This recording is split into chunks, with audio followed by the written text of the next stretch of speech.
Salam, bugün biz qəbula ən çox düşən sual tiplərindən 22-ci sualı həll edəcəyik. Sual belədir. B 40 şimal və 20 şərq uzunluğunda məntəqəsindən hərəkətə başlayan səyahətçi 270 dərəcə azimutla 4270 kilometr yol getdi. Səyahətçinin çatdığı məntəqənin koordinatlarını və yerləşdiyi yarımkürəni müəyyən edin. Biz əvvəlcə səyahətçinin hərəkətə başladığı koordinatı çəkək. 40 şimal enliyi, 20 dərəcə şərq uzunluğu. Məntəqə buradır, B məntəqəsi. Səyahətçi başlayıb 270 azimutla hərəkətə. Yəni qərbə doğru 4270 kilometr. Biz 4270 kilometri dərəcəyə çevirməliyik.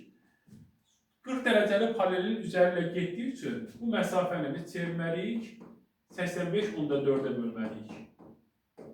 Bərabərdir. Çünki 40 dərəcəli paralelin üzərində 1 dərəcənin uzunluğu 85.4.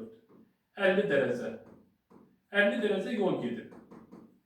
Şərqə qərbə doğru gedərkən bu enlik dəyişilmir. 40 dərəcə şimal enliyi olmalıdır. Hansı cavablarda 40 şimal enliyi yoxdursa, onların üzərindən xətt çəkirik. A və Y variantı qalıb. Biz baxırıq uzunluğa.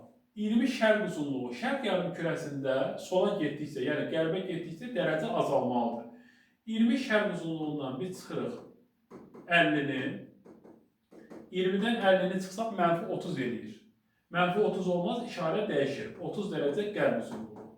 Deməli, səyahətçinin çatdığı məntəqə 40 şimal enliyi və 30 dərəcə qərb uzunluğu.